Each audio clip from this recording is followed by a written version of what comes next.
शांति मंत्र निकाल लीजिए। तो यही है, पुराना ही। ओम सहनावतु सहनो भुनक्तु सह वीर्यं करवावहि तेजस्विनावधीतमस्तु मा विद्विषावहि। ओम शांति शांति शांति। सच्चिदानंद रूपाय विश्वोत्पत्त्यादिहेतवे तापत्र विनाशाय श्रीकेशाय वयं नमः। नारायणं नमस्कृत्य नरं चैव नरोत्तमं देवीं सरस्वती व्यासं ततो जयमुदीरये।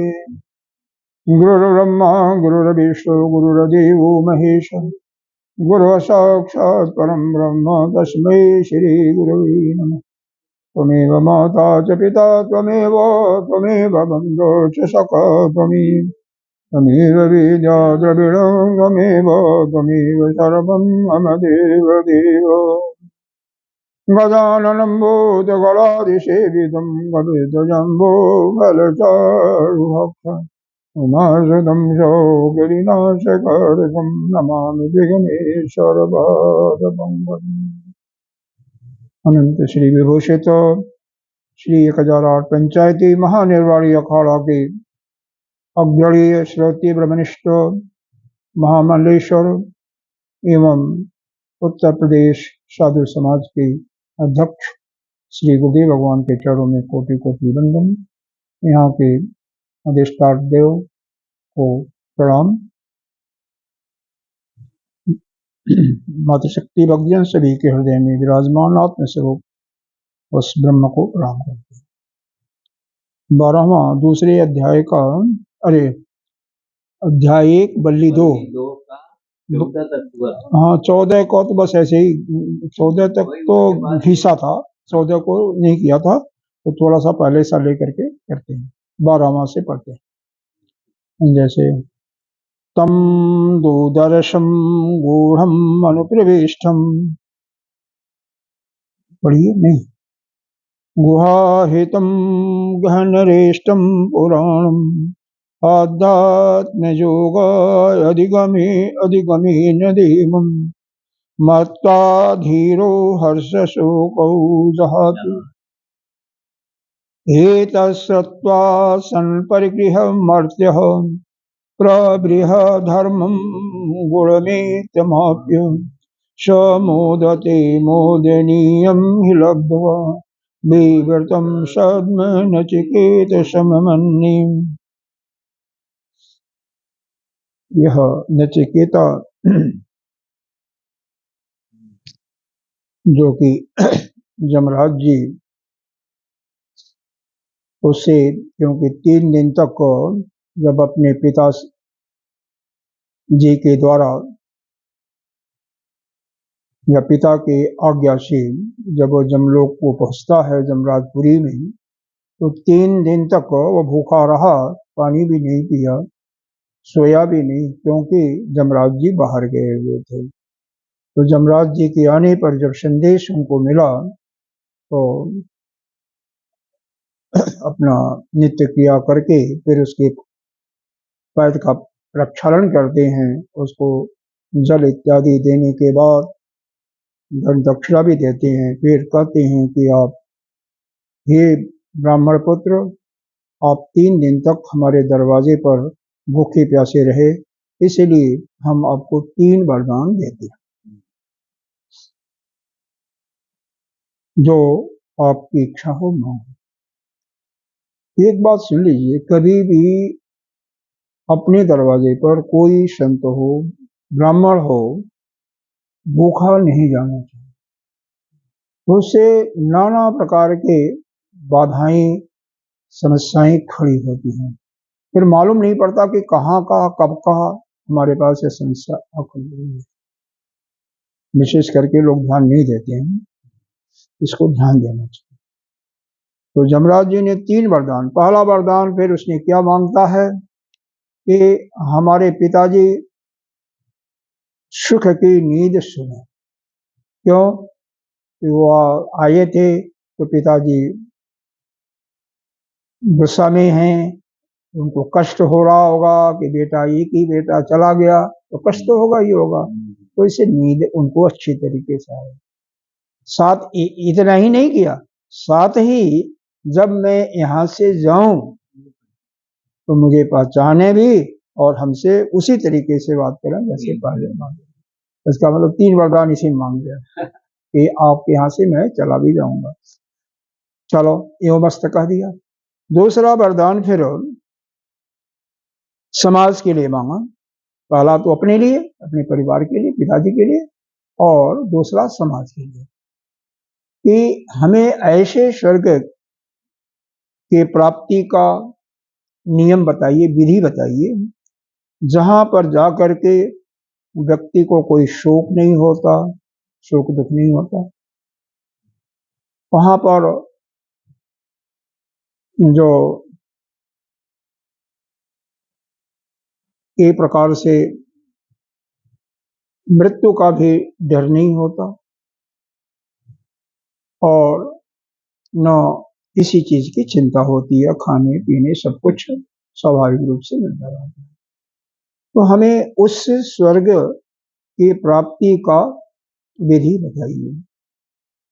जमराज जी ने उस यज्ञ का वर्णन करते हैं, यज्ञ में कितने ईंट लगेंगे, क्या क्षमता लगेगी, कैसे कैसे पूरा डिटेल में विस्तृत उसका विवेचन करते हैं। फिर बाद में कहते हैं कि नचिकेता क्या तुम्हें कुछ याद हुआ, कुछ समझ नहीं आया? तो नचिकेता खूब जैसा आचार्य यानी जमराज ने कहा था, एक एक वर्ड बाई अक्षर वैसे ही वर्णन कर, उससे बहुत प्रसन्न होते हैं। कहते हैं ठीक है, इसके अलावा तुम्हें मैं माला भी देते हैं, जो कि ऐसा माला बहुत ही कीमती के अलावा उसका वैल्यू था महत्वपूर्ण। साथ ही इन 3 के अलावा एक वरदान मैं तुम्हें अलग से देता हूँ। वह वरदान यह है, जिस अग्नि का उपयोग करके ईश्वर की प्राप्ति होती है, इसका नाम तुम्हारे नाम पर आज से होगा नचिकेत अग्नि। दे दिए। अब फिर अंत में बहुत सा प्रलोभन वगैरह देने के बाद देते हैं, क्योंकि इसका तीसरा वरदान यह है, वह आत्म तत्व को जानने की इच्छा से उसने पूछा है। पहले तो प्रश्न था कि हमने सुना है कि शरीर को छोड़ने के बाद यह जीव कहीं जाता है, कुछ कहते हैं नहीं जाता है, तो इसके विषय में हमें पूरा इसका इस विज्ञान का वर्णन दीजिए। बाद में धीरे धीरे उसको जैसे सुनता जाता है और जमराज बताते जाते हैं, वैसे वैसे अपने प्रश्न को मॉडिफाई करता जाता है। अब अंत में और भी उसको सुंदर तरीके से बिल्कुल शास्त्रीय ढंग से करेगा वो 13वें मंत्र में। आइए, तो इसमें क्या है, यहाँ पर वास्तव में इस 12 बल्कि 14वें में रखते रहेगा, 12-13 में जो जमराज जी ने बताया, क्योंकि वह ब्रह्म तत्व के प्राप्ति का इच्छुक है, ब्रह्म तत्व के बारे में जानना चाहता है, तो उसके बारे में एक भूमिका के रूप में बताते हैं कि अभी शिक्षा तो बाद में देंगे, लेकिन वह भूमिका के रूप में बताते हैं कि वह तत्व कैसा है। तम दूरदर्शन, दूरदर्शन कहते हैं जहां पर दुख का दूरदर्शन, दूरदर्शन है, दूरदर्शन, दर्श माने दुख होता है, दु माने बुरा। गूढ़म अनप्रविष्टम, क्या है? वह जो तत्व है बहुत ही उसको गूढ़ है, मतलब गूढ़ है यानी रहस्यमयी है, उसको आसानी से नहीं जान सकते, अनपृष्टम उसको आसानी से नहीं समझ सकते। गुहा हितम गहनरेष्टम पुराणम, पुराणों के अनुसार वह बहुत ही पुराना तो वो है ही है। कहाँ पर है वह? गुहा हितम, हृदय गुहा है, उसके अंदर यानी बुद्धि के अंदर वह छिपा हुआ है। और वह जो है अध्यात्म योगा अधिगमेन देवम, वह कैसे प्राप्त होगा, कैसे जान सकते हो? केवल अध्यात्म योग के माध्यम से ही उसको जान सकते हो। दूरदर्शन, और वह जो है यह जरा मरण कह लो या रोग आदि से अलग है, उससे भी ग्रस्त, उससे भी दूर है। ठीक है, और क्या है? मत्वा धीरो हर्ष शोको जहाति, उसको जान करके जो भी उसको जान जाता है उसके हर्ष और शोक भी नष्ट हो जाते हैं, न तो हर्ष होता है और न तो सुखी होता है। ठीक है ना?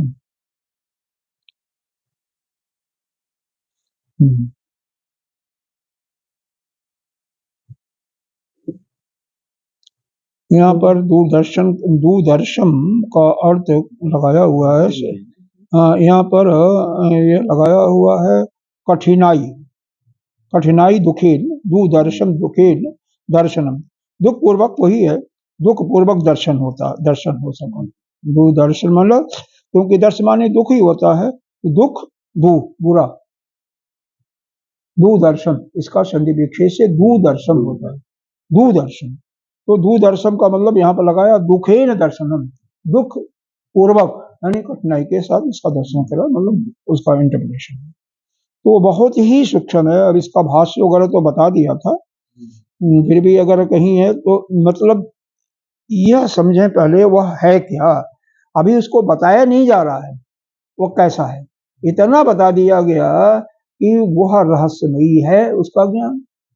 और दूरदर्शन बहुत ही दुख पूर्वक, कठिनाई पूर्वक ही उसके बारे में जाना जा सकता है।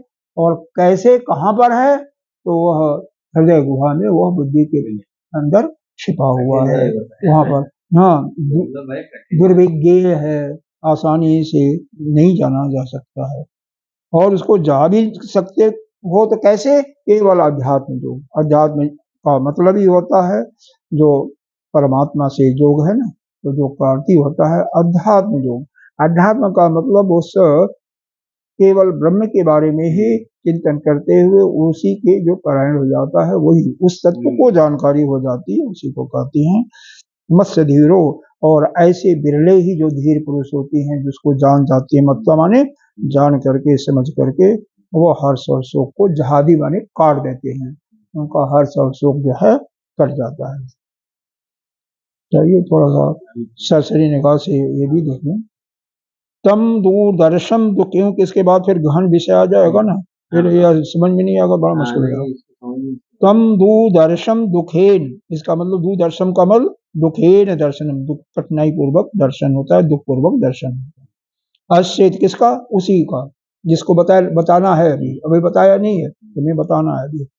अश्य इति दूरदर्शो अति सूक्ष्मत्वात्, दूरदर्शो क्यों है? क्योंकि कठिनाई से क्यों दर्शन हुआ कि बहुत ही सूक्ष्म है। हाँ, हाँ, अणु से भी छोटा, बाद में आएगा मतलब। दूरदर्शो अति सूक्ष्म, सूक्ष्म से सूक्ष्म होने के कारण वह कठिनाई से जाना जा सकता है। और क्या है? गूढ़म गहनम अनुप्रविष्टम, और क्या है? गूढ़ है यानी रहस्यमयी है। गहनम, गहन का मतलब वह जैसे गुफा कोई होता है ना, यहाँ पर हृदय गुहा है, गुफा है। अमन अनुप्रविष्टम यानी यह विषय विकार विज्ञान जो भी है, बाहर के विषयों का जो विज्ञान है उससे वह छिपा हुआ है, उससे वह अलग है, वह गुहा की बुद्धि में वह उपलब्ध है। और उसी में स्थित होकर के क्या है वह? एक शब्द आया है गढ़रेष्टम, मंत्र में देखेंगे तो गढ़रेष्टम शब्द आया है। हाँ, गढ़रेष्टम, गुहा हित, गुहा उसके अंदर छिपा हुआ है, गुहा अहित छिपा हुआ।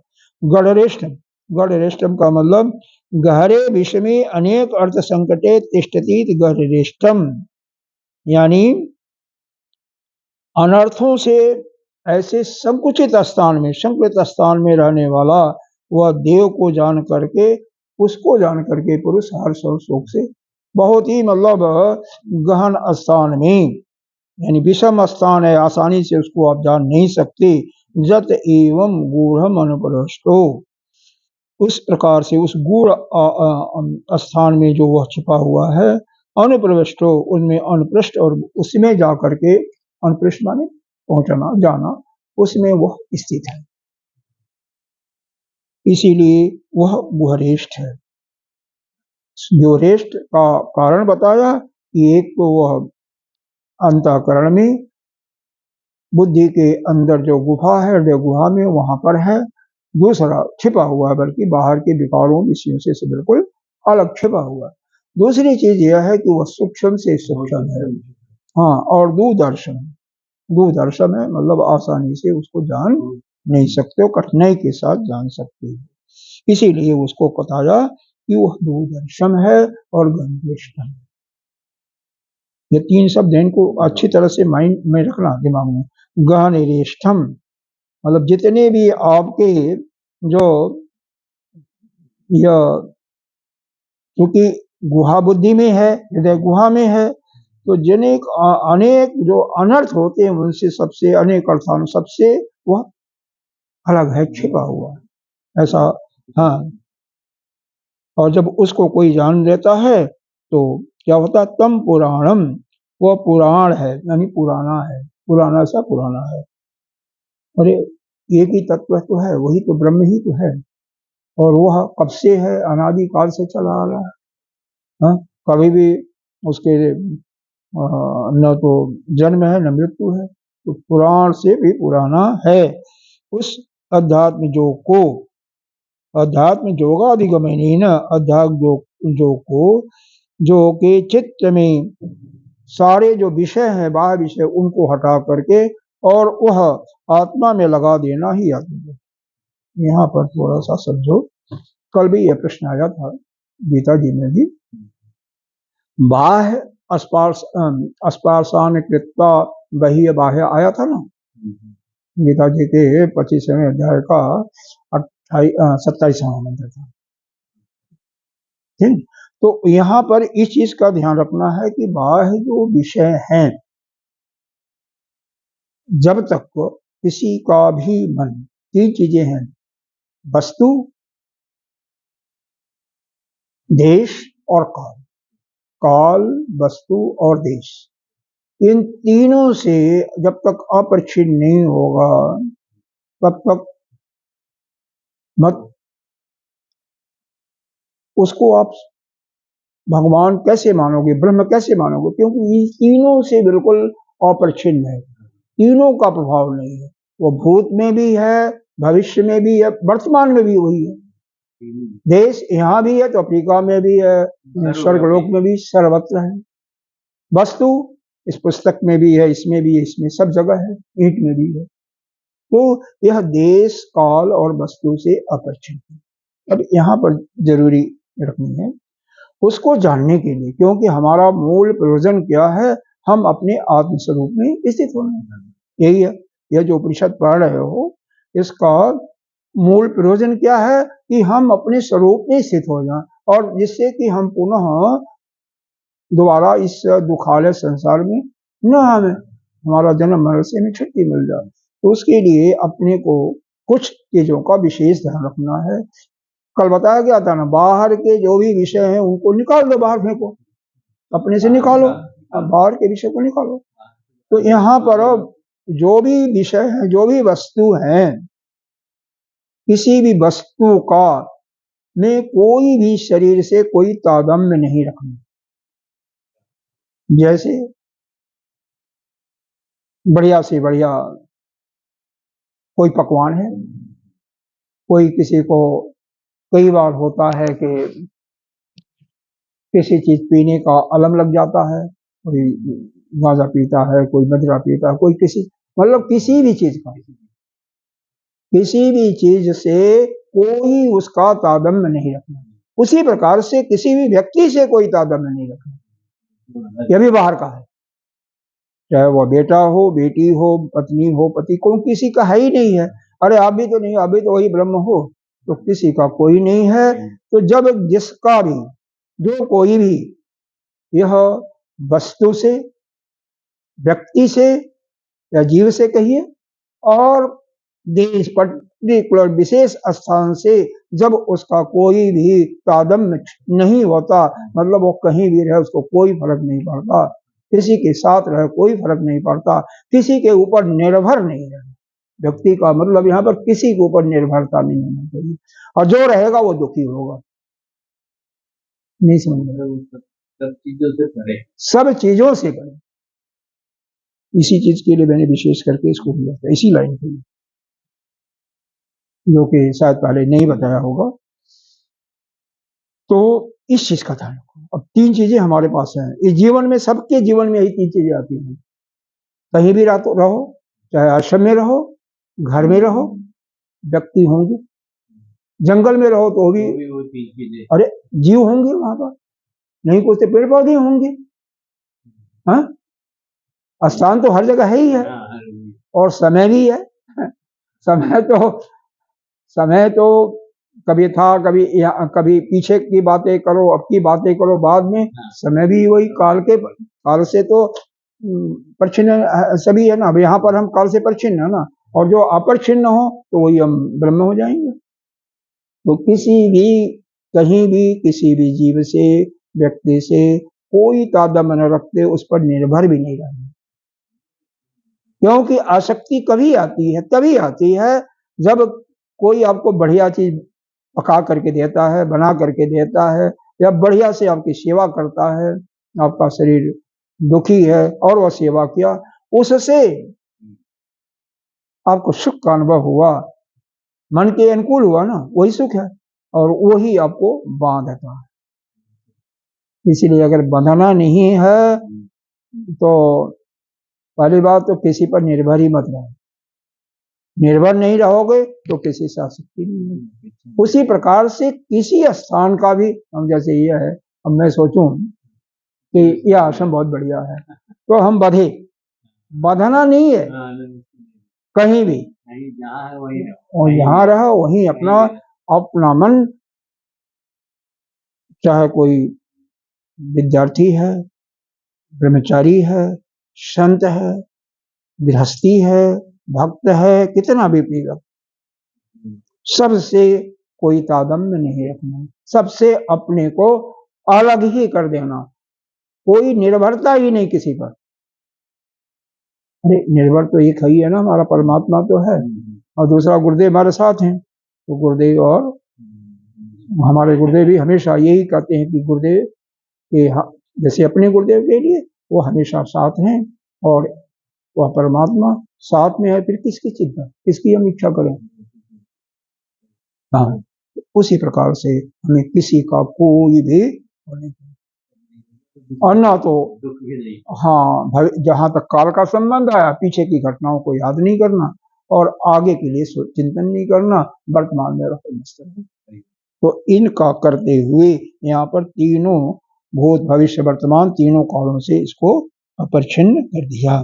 तो इस अध्यात्म में जो, ये आगे भी शायद आएगा, आगे भी शायद आएगा, इस अध्यात्म योग के द्वारा, अध्यात्म योग का मतलब क्या हुआ, अपने मन को, बुद्धि को बाह्य विषय, बाह्य जो भी चीजें हैं, चाहे जीव है, बाह्य विषय है और देश है, सबको हटा लेना, और सबसे हटा करके सब पर इंडिपेंडेंट हो जाना।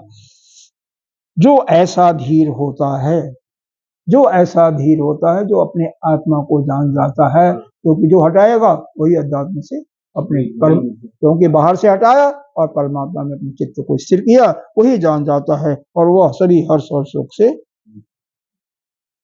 त्याग कर देता है। न उसको हर्ष होता है, न कोई कुछ नहीं, कुछ नहीं। एतत् श्रुत्वा, अब अभी जमराज ही बोल रहे हैं, जमराज का यह अंतिम वाक्य यहाँ पर है, बाद में नचिकेता का प्रश्न हो जाएगा, नचिकेता का प्रश्न हो जाएगा इसके बाद। एतत् श्रुत्वा, ऐसा सुन करके, सन परिग्रह मर्त्य, इस जो भी मर्त्या किसे कहते हैं, जो मरने वाला है, अर्थात मनुष्य।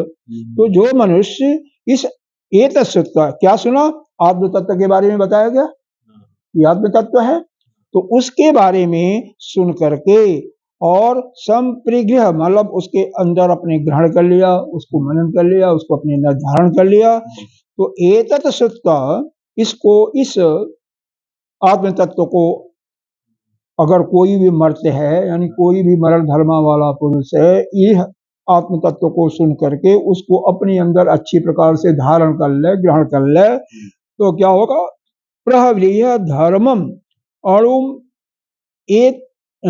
एतमाप्य, तो क्या हो जाएगा, इस अपने शरीर को, अपने आत्मा को, यह जो अणुमेतमाप्य है ना, यह जो, इसका मतलब यहाँ पर यही है कि यह जो कारण के रूप में देह है, करण है, इंद्रिय आदि, यह जो करण का संघात है, इससे अपने को अलग करके, और वह सूक्ष्म अणु, धर्म्यम अणु में एतम आप्य, वह जो तत्व है जो अणु से भी छोटा से छोटा है, उसको समझ करके, उसको पा करके, समोदते मोदनीय ही लब्धवा, वह आनंदित हो जाता है।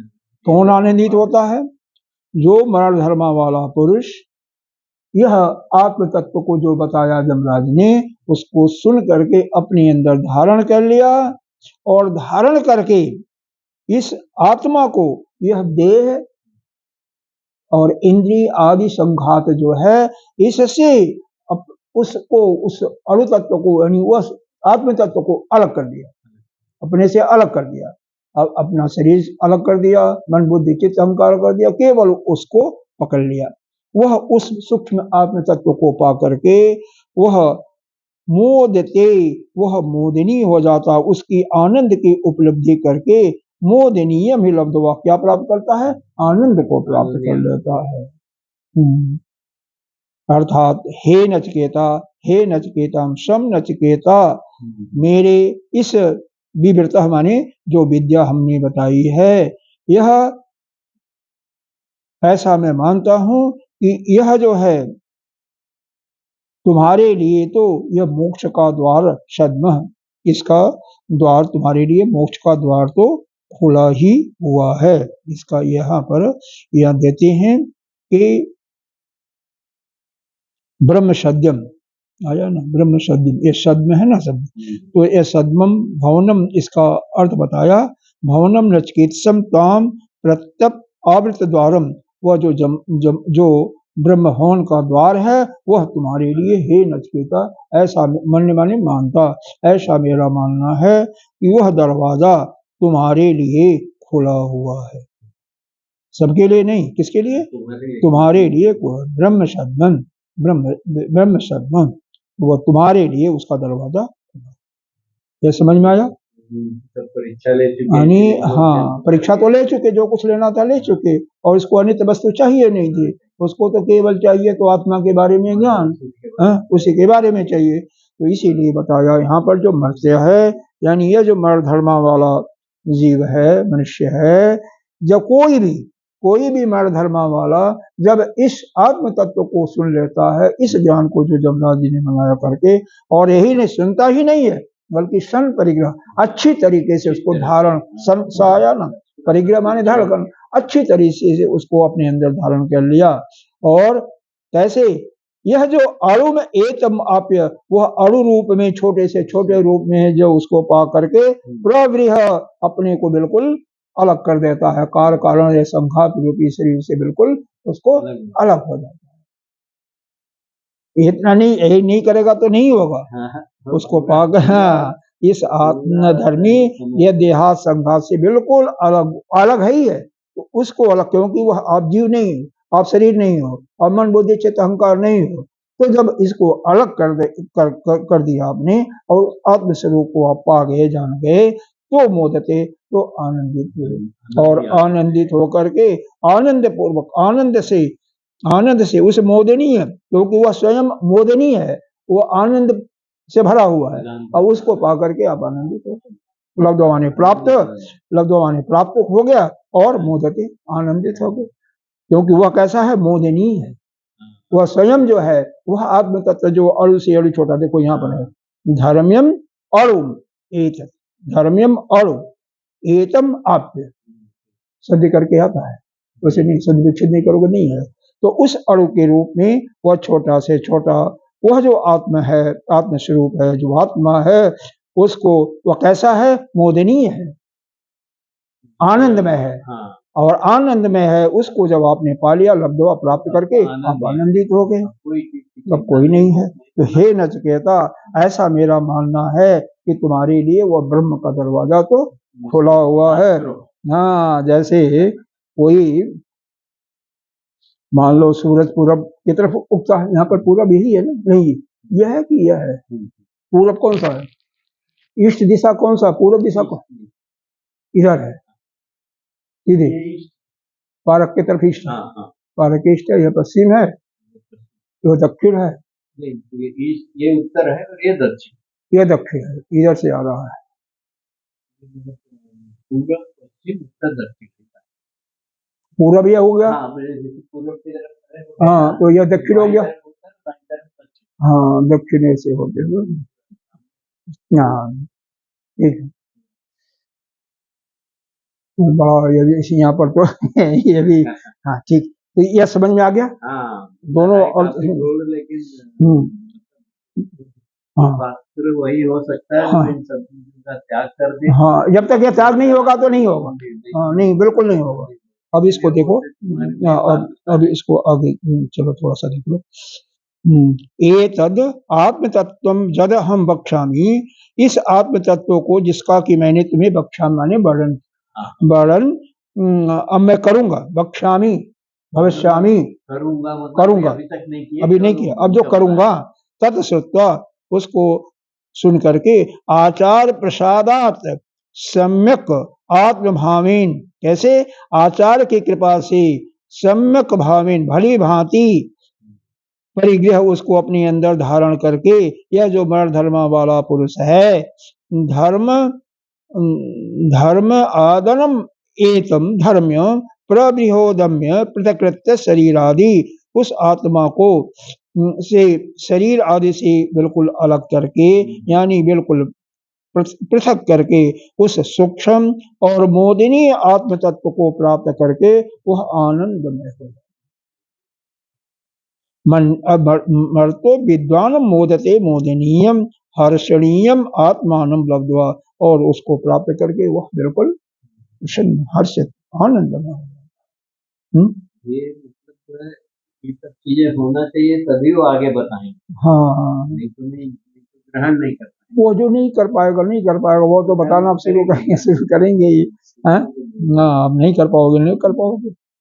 अच्छा, तत् एतत् देवं विधम ब्रह्म सद्मं भवनम, इस प्रकार के हे नचिकेता, भवनम नचिकेता, तुम्हारे लिए, त्वं पृत्त आवृत द्वारम निवृत्तम भी मुखी भूतम मन्ये मोक्षार्थम त्वाम मन्ये इति अभिप्राय, कि वह ब्रह्म भवन का जो दरवाजा है तुम्हारे सामने खुला हुआ है, तुम्हें क्या करना, केवल जैसे सूरज के पूरब के तरफ उदय हो रहा है और तुम दाएं करवट लेटे हो, तो तुम्हें क्या करना है, सीधा हो जाना है, सूरज दिखाई देगा।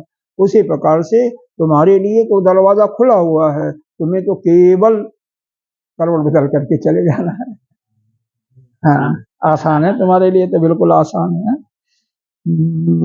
जैसे यह इसका उदाहरण देते हैं, कृषि उपनिषद में आया है, यह होता है मूजा घास होती है, जानते हो मूजा, उसी का यह पहले तो दौरी वोरी बिना जाता था, देते थे जो कोई लड़की विदा होती थी वहाँ, अब तो कोई बिनाई नहीं होती उसकी, अब तो सब खत्म हो गया, किसी के पास में साल में तो कोई ही नहीं, दिखाई नहीं देगा, देहात में बेशक दिखाई दे। तो उसमें क्या है, एक सीख निकालते जाओ, दूसरा तीसरा चौथा ऐसे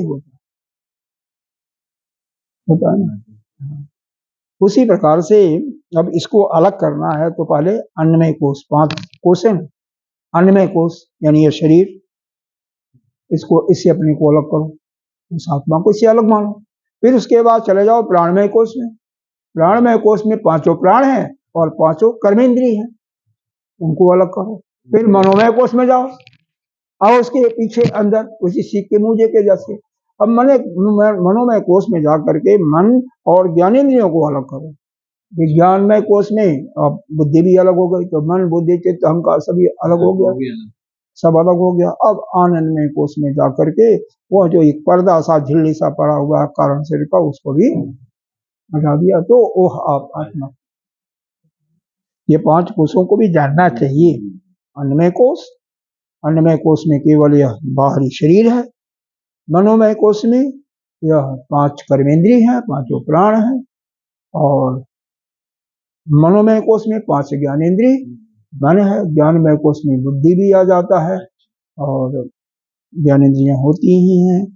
और आनंदमय कोश में तो बस वही आनंद ही है, वहां पर प्रेम और प्रिय, मुदित और प्रमुदित का भाव होता है। प्रिय, जैसे किसी चीज को आपने देखा कि यह आना है कि आ रहा है, अभी किसी ने कहा आपके पास हलवा पूरी आ रहा है, तो प्रिय हो गया, आ गया तो मुदित हो गया, मुदित हो गया। और जब मुंह में गया तो प्रमुदित हो गया।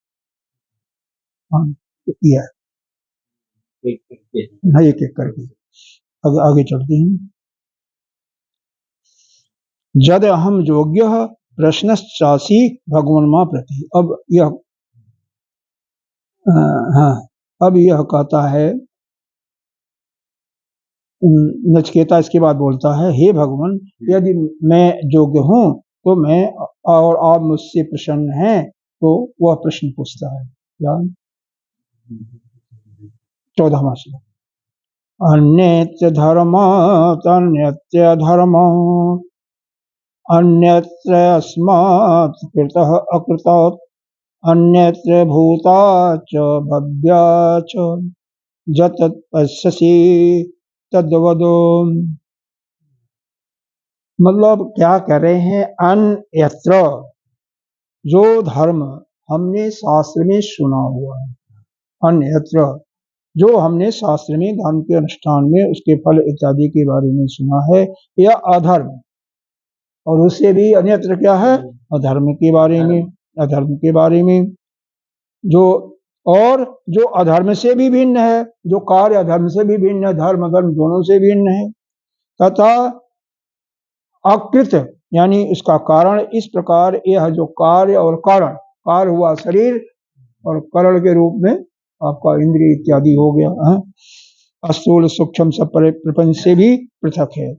यही नहीं, भूत अर्थात वह फिर क्या कहते हैं, तथा अन्यत्र धर्म, तो अन्यत्र अस्मात् कृत कृतेन कृतम कार्यम अकृतम कारणम अस्मात् अन्यत्र किम च अन्यत्र भूताचि भूत च अतिक्रांत कालाद भव्याच भविष्यतस्य तथा वर्तमानात् कालत्वेन इतर परिच्छेद्यतः इत्यर्थ। इसका मतलब आया, यही हुआ कि वह भूत भविष्य और वर्तमान तीनों से अलग है। मंत्र में भूत और भविष्य की बात दिया, लेकिन यहाँ पर शंकराचार्य कर रहे हैं वह काल से अप्रच्छिन्न है, तो वह भूत भविष्य और वर्तमान तीनों से पृथक, तीनों काल से, तीनों, हाँ, उसी प्रकार से यहाँ पर देश वस्तु और काल तीनों से उसको अलग करना, तीनों से अलग करना।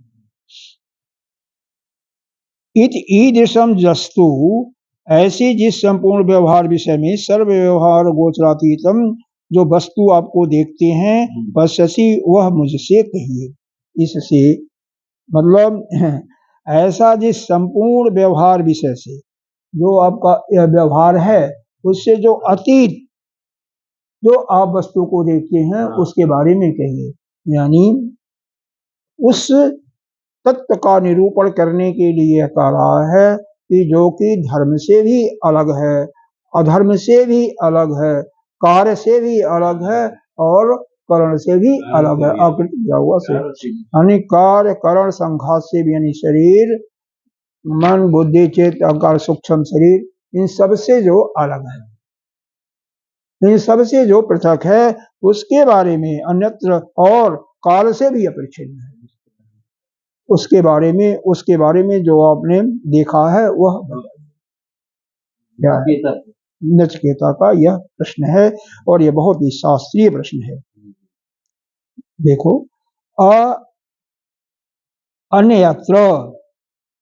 अन्यत्र यानी अन्यत्र का परिभाषा भगवान ने दिया कि धर्म, अन्यत्र धर्म शास्त्रीय धर्म किसे कहते हैं? शास्त्र के अनुसार, शास्त्र के अनुसार आपको दिया हुआ है कि जो कि प्राणी मात्र का उद्गम, प्राणी मात्र का उत्थान हो और बाद में निःश्रेयस की प्राप्ति हो, जीवों के जीवों के कल्याण के लिए जगत की स्थिति का कारण यह गीता जी में बताया था। तो वह जो यहाँ पर यह बताएगा कि धर्म जो शास्त्र के अनुसार जो धर्म, क्योंकि धर्म में क्या होता है, अग्निहोत्र आदि की क्रिया कराई जाती है, तो धर्म जो वेदों में लिखा हुआ उसके अनुसार ही तो कराई जाती है। तो धर्म शास्त्रीय, धर्म यानी शास्त्रीय धर्मानुष्ठान और धर्म अनुष्ठान फल, और उस अनुष्ठान का जो फल होता है जो कर्ता कारकों से अन्यत्र होता है, पृथक भूत होता है, तथा पृथक भूत तथा अन्यत्र अधर्म तथा यथा अस्मात् कृत अकृत कृतम कार्यम अकृतम कार्य, तथा जो अधर्म से भी अलग है। अधर्म क्या है? जो शास्त्र के अनुसार विपरीत जो कार्य करता है वो अधर्म है, उससे भी अलग है वो। तो वह जो आत्मा है धर्म से भी अलग है, अधर्म से भी अलग है, और कृत्य का मतलब होता है कार्य और अकृत का मतलब कारण। यह स्थूल, तो कार्य कारण क्या है? यह स्थूल और सूक्ष्म शरीर का जो प्रपंच है इससे भी जो अलग है। यही नहीं, भूत च अतिक्रांतादि काल भव्या च भविष्य च ता वर्तमान।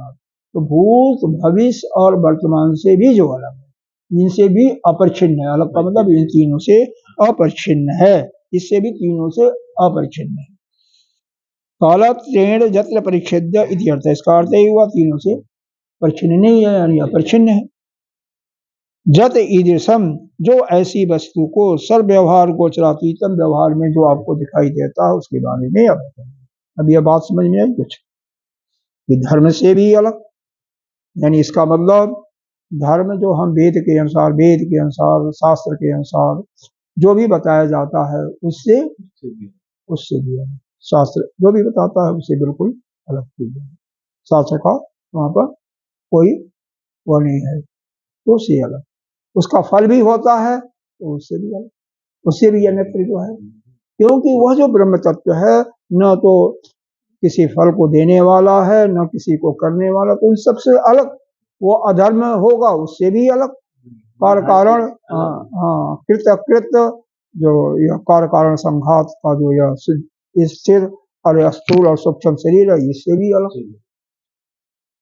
धर्म के अनुष्ठान करने से जो फल होता है उससे भी अलग, उसके बारे में जो आपने व्यवहार में देखा है उसके बारे में आप उसके बारे में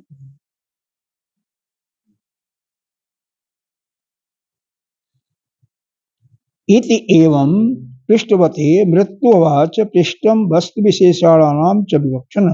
इस प्रकार पूछते हुए नचिकेता से पूछी हुई वस्तु तथा उनके अन्य जो विशेषण था उसको बताने के इच्छा से यमराज कहते हैं। मतलब यह प्रश्न हो गया, प्रश्न का मतलब सीधा साधा यहाँ पर आत्म तत्व को जानने की बात है। वही आत्म तत्व जो है धर्म से अधर्म से कार्य कारण संघात यानी शरीर और सूक्ष्म शरीर से बिल्कुल पृथक वही है,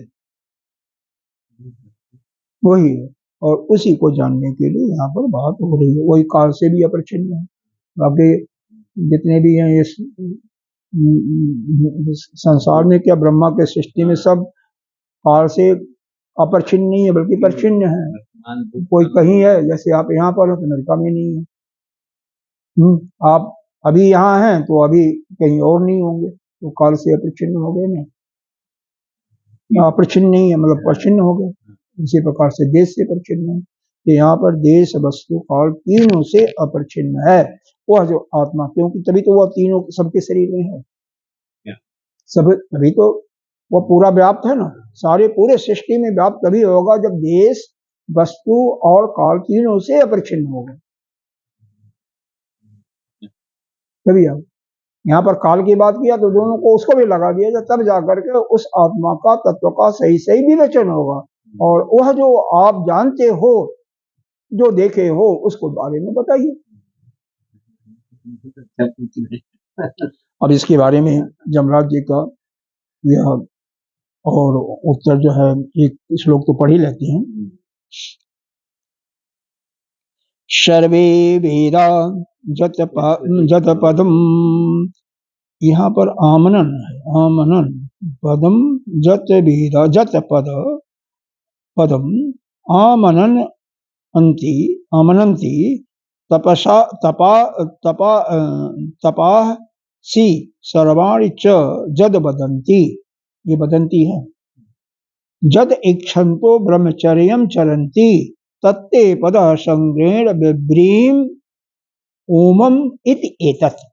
देखो ये भैया क्या कह रहे हैं, सर्वे वेदा जद पदम आमनंती, आमनंती माने जो मनन करते हैं, जो उसका पद का वर्णन करते हैं, आमनन शब्द, आमनन शब्द है ना, तो आमनन उसका सारे वेद जिसका वर्णन करते हैं, तो यहाँ सारे वेद का मतलब जो भी यह जो उस आत्म तत्व का जो ज्ञान, जो भी शास्त्र जहाँ जहाँ से उसको मिलता है, श्रुति विशेष करके जो श्री चारों वेद हैं, ऋग्वेद यजुर्वेद सामवेद अथर्ववेद, और भी जहाँ कहीं से भी उस, क्योंकि सर्वे वेदा लिखा हुआ है, सर्वे वेदा, आपको गीता जी में भी पूरा ज्ञान मिलता है ना, नहीं मिलता, तो सारे वेदों से, सारे शास्त्रों से जहाँ से उस आत्म तत्व का वर्णन आमनंती जो बताया जाता है, जो वर्णन करते हैं, तपः आसी सर्वाणि च जद बदंती, तपः, तपः माने ये जो कर्मकांडी होते हैं, वेद का ही एक भाग है जो मंत्र और ब्राह्मण भाग, तो उससे तपस्या कराई जाती है, जग इत्यादि जो कराया जाता है, हाँ, तो जिसकी प्राप्ति के साधक कहते हैं, तपो का जिसको प्राप्ति के लिए साधक को बताया जाता है, जो भी उसकी इच्छाएं होती हैं उसको बोल, जद इच्छन्तो ब्रह्मचर्यम चरन्ति, और जो ब्रह्मचारी हैं, ब्रह्मचारी का क्या वास्तव में प्रयोजन होता है, उस आत्म तत्व को जानना। ब्रह्मचारी का मतलब जो ब्रह्म विद्या को जानने के लिए इच्छुक होता है, उसी को ब्रह्मचारी कहते हैं। अभी बताएंगे आगे कि वह यही नहीं कि वह जो आपका ब्रह्मचर्य जो स्थान जिसको गुरुकुल कहते हैं, गुरुकुल में भी निवास किया हो और गुरुकुल के नियमों को पालन भी किया हो, वही ब्रह्मचर्य। हाँ, हर चीज में आगे अभी इसमें आएगा। हाँ, तत्ते पद संग्रहेण बब्रीम इम ओमम इत एतद, उस पद को, उस ज्ञान को, संग्रहेण माने ये संक्षेप में, उस ज्ञान को जो कि ओम ही वह पद है, उसके बारे में तुम्हें संक्षेप में बताता है। मतलब अब यहाँ पर अगले मंत्र से ज्ञान शुरू हो जाएगा। अभी यहाँ पर तो क्या है, बताने के लिए जमराज ने बोल दिया कि मैं बता रहा हूं, या सर्वे वेदा जद पदम आमनंती, जिस पद का, जिसका गायन या जिसका वर्णन सारे शास्त्र करते हैं, उस आत्म तत्व का सारे वेद करते हैं।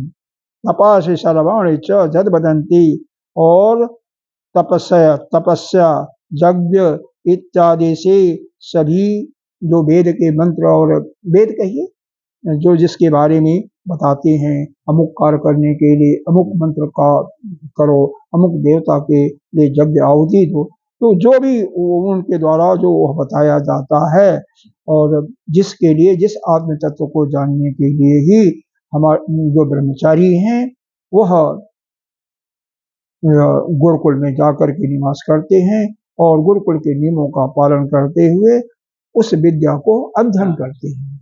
उस विद्या को। इसका मतलब वह जो ब्रह्म विद्या है, हाँ, जिसको तपस्या के द्वारा, यहाँ पर तपस्या ऋषियों के लिए लगा लीजिए तो अच्छा रहेगा, क्योंकि ऋषि लोग ही, क्योंकि ऋषि के लिए सर्वाणि च जद वदंती, यहाँ पर ऋषियों का एक अनुभूति होता है। अब यहाँ पर देखिए, यह जो ऊपर वाला पद है ना, सर्वे वेदा जत पदम आमनंती, इसका मतलब श्रुति में जो कुछ लिखा हुआ, श्रुति वहां जो जिस चीज को जो कहती है, वही चीज जब यह तपस्या करने वाले जो ऋषि लोग हैं, वही अनुभूति जब उनकी भी होती है। हाँ, जैसे कोई भी चीज लिखा हुआ है वेद में कि अमुक कार्य करने से अमुक चीज की प्राप्ति होती है, जैसे तैत्तिरीय उपनिषद में कहता है ना, धर्मं चरो, धर्म का पालन करो। हाँ हाँ, वहां पर ये आया है कि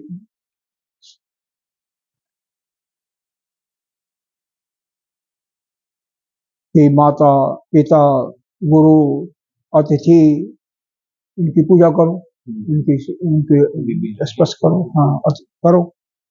तो अच्छा, वह उससे जो फल मिलता है जो श्रुति में दिया हुआ, वही जब ऋषि भी अपने अनुभव के अनुसार उसी चीज को बताते हैं। और यहाँ पर जद बक्षन्ति ब्रह्मचर्यम चरन्ति, जो साधक है या जो ब्रह्मचर्य है, जो गुरुकुल में निवास करके गुरुकुल का नियम का पालन करते हुए वो जो अपना अनुभव, यानी साधक का जो अनुभव है, यह तीनों जब एक हो जाता है, हाँ, वही बात सत्य होती है। यह नहीं कि कोई कितना बड़ा से बड़ा विद्वान है लेकिन वह श्रुति को इग्नोर कर देता है, तो उसकी बात नहीं माननी चाहिए, क्योंकि किसी के भी मन के भाव जो होते हैं, उसका अनुभव होता है, चार चीजों से बाधित हो जाता है। चार चीजों को ही हो सकता है, क्या प्रमाद हो सकता है, कर्णपाटो है, और कर्णपाटो का भी दोष आता, कान से सुना कुछ अलग हो गया, आलस्य हो गया, प्रमाद हो गया, कर्णपाटो हो गया, एक चीज और आता है उसमें,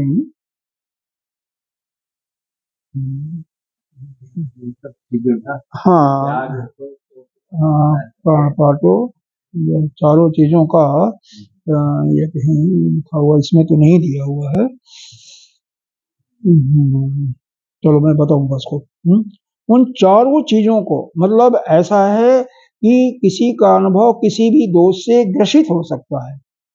जैसे आकाश नीला है, साधक का अनुभव हमेशा ही होगा कि नीला है, लेकिन वास्तव में नीला नहीं है, आकाश नीला नहीं है, तो गलत हुआ ना। तो मतलब साधक का अनुभव तो हमेशा ही गलत होता है, लेकिन कोई संत भी है, ऋषि भी है, महान भी संत भी है, तो उसका भी अनुभव गलत हो सकता है, हाँ, लेकिन उसको वो भी जो है कई चीजों से, प्रमाद हो गया, आलस्य हो गया, कर्णपात हो गया, एक चीज और होता, उससे ग्रसित हो सकता है।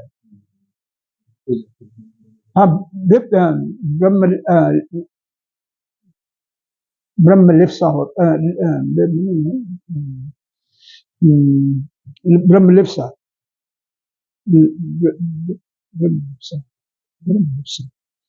उससे भी ग्रसित हो सकता है। ब्रह्म विद्या नहीं, ब्रह्म लिप्स, ब्रह्म नहीं है, शब्द कुछ और है, शब्द का ही शब्द लिप्सा, मतलब जो सुनते हैं उसी से किसी से लिप्सा, जैसे कोई किसी को बता रहा है, हो सकता है किसी चीज के लालच बस कोई बोल दिया कि हमारा भक्त है, भक्त हमारा हमसे जाना, तो उसके प्रति जो अच्छा हुआ वो बोल दिया, तो लिप्सा, लिप्सा, वित्त लिप्सा, वित्त लिप्सा, ब्रह्म लिप्सा, वित्त लिप्सा, तो किसी से भी ग्रसित होकर के उसका अनुभव गलत हो सकता है। तो ये तीनों का अनुभव जब एक हो जाता है, वही कोई चीज तभी सत्य उसको मानी जाती है। तो इसलिए वह जो हम उनको जो हम संक्षेप में उस पद को आपको वर्णन करूंगा। सर्वे वेदा, अब ये देख लीजिए, सर्वे वेद भाष्य, सर्वे वेदा जत पदम पदनीयम गमनीयम विभागेन आमनंती प्रतिपादयंती तपा, अच्छा ये पादयंती तक देख लो। जब समस्त वेद जिस पद अर्थात वह गमनीय स्थान का अविभाग, गमनीय अविभाग, अविभाग यानी एक रूप से उसका आमनन करते हैं। एक रूप से मतलब एक ही चीज का आमनन माने बतलाते हैं, वर्णन करते हैं। हाँ, एक ही चीज को कई जगह श्रुतियों में बताया जाता है, अलग अलग वेदों में अलग अलग, तो एक ही चीज का बिना विभाग के उसका जिसका वर्णन करते हैं। और समस्त तपों का तपांसी, तपांसी सर्वाण सभी तपों का यानी सभी ऋषियों का जिसके लिए कहते हैं, अर्थात जिस स्थान की प्राप्ति के लिए अमुक चीज, अमुक मंत्र, अमुक चीज को प्राप्ति के लिए है, जिसका श्रुति भी कहती है, वही ऋषि भी बताते हैं, वही ऋषि बताते हैं। जैसे अमुक मंत्र से अमुक देव की प्राप्ति के लिए अमुक चीज आपको प्राप्त होगी, जैसे पुतेष्टि जप करना पुत्र की प्राप्ति के लिए, तो उसके लिए मंत्र निश्चित है, और कैसे यज्ञ करना है वो भी ब्राह्मण भाग में निश्चित है, तो वही करना है ना, उससे अलग नहीं करना। और जिसकी ही और वही अनुभव जो है, तद इच्छन्तो ब्रह्मचर्य गुरुकुलवास लक्षणम अन्यथा ब्रह्म प्राप्त्यर्थम चरंती, और उसी वही अनुभव जो है ब्रह्मचारी का, वह ब्रह्मचारी जो ब्रह्मचर्य का पालन करते हुए गुरुकुल में निवास करता है, और वहां के नियमों का पालन करते हुए, वहां के गुरुकुल का, ब्रह्मचारी का कुछ नियम है ना, जो पढ़ने वालों का क्या है, का चेष्टा बको ध्यान है,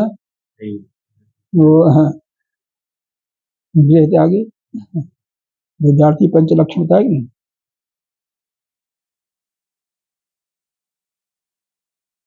श्वान निद्रा का चेष्टा भको ध्यानो श्वान निद्रा तेईस अल्पाहारी गृह त्यागी विद्यार्थी पंचलक्षण। और आजकल के विद्यार्थियों में पांचों में से कोई लक्षण होते हैं। तो हाँ, तते तुभ्यम पदम जत ज्ञातुम इच्छसी संग्रह संक्षेप तो बब्रीम, तो वह जो ब्रह्मचारियों का ये तीनों का जब अनुभव एक हो जाता है, और वह जो ब्रह्म के प्राप्ति में जो सहायक है, जो होता है, जो ब्रह्मचारी लोग सतत जीवन उसका करते रहते हैं। अरे चैतन्य, इनको नैष्ठिक ब्रह्मचारी को दिया जाता है उपाधि चैतन्य, और चैतन्य में कई तो आमनन तक रह जाते हैं, मरण के अवस्था तक। हाँ, साधना सदन में एक महात्मा थे, बहुत विज्ञानी थे, चैतन्य के रूप में वह रह गए 90 साल तक, मृत्यु पर्यंत हो जाता है। तो चैतन्य एक ही उपाधि है, जबकि वो 10 नाम जो है ना, उसमें से एक चैतन्य भी है, सन्यासियों में से बाकी है। वह क्या है, संक्षेप में मैं क्या कह रहा हूँ, ओमम इति एतत् है, वही ओम ही एक है। तद पदम तत् एतत् पदम, उस पद को जत विभूषम गया, उसको मैं तुम्हें बताऊंगा। तत् एतद ओम इत्या शब्द वाच्यम शब्द प्रतीकम च, वही वह शब्द है, वही वो प्रतीक है, ओम ही जिसका प्रतीक है, वही वह पद है, और वही तू उसे जानना चाहता है। यहाँ पर वाच्य, तू जानना, हाँ तू जानना, वहां पर वाच्य और वाचक का संबंध होता है, तो वाचक के रूप में ओम है, और जिसके लिए किया जाता है वह वाच्य है। जिसके लिए किया है ब्रह्म के लिए किया जाता है, ब्रह्म क्या हो गया, वाच्य हो गया, और उनको पुकारने का नाम इसको हो गया वाचक, ओम से पुकारते हैं, और वास्तव में तो ओम है ही है। अच्छा, यही चीज अभिधेय और अभिधान के रूप में कहा जाता है। अभिधान मतलब जिस नाम से पुकारा जाता है उसको अभिधान कहते हैं, और जिसको पुकारा जाता है उसको अभिधेय। जैसे आपका संतोष नाम है, तो संतोष तो आपका अभिधान हो गया, और आप जो शरीर है यह क्या हो गया, अभिधेय। या दूसरे, हाँ, और दूसरे रूप में वाचक संतोष हो गया, और वाच्य आप हो गए।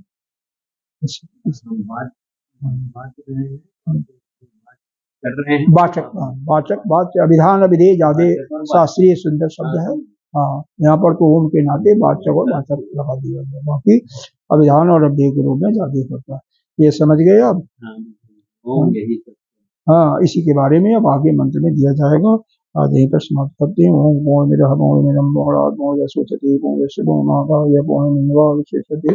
ओम शांति शांति। अब गाड़ी इतने दिनों के बाद पटरी पर आ गई। अब इसको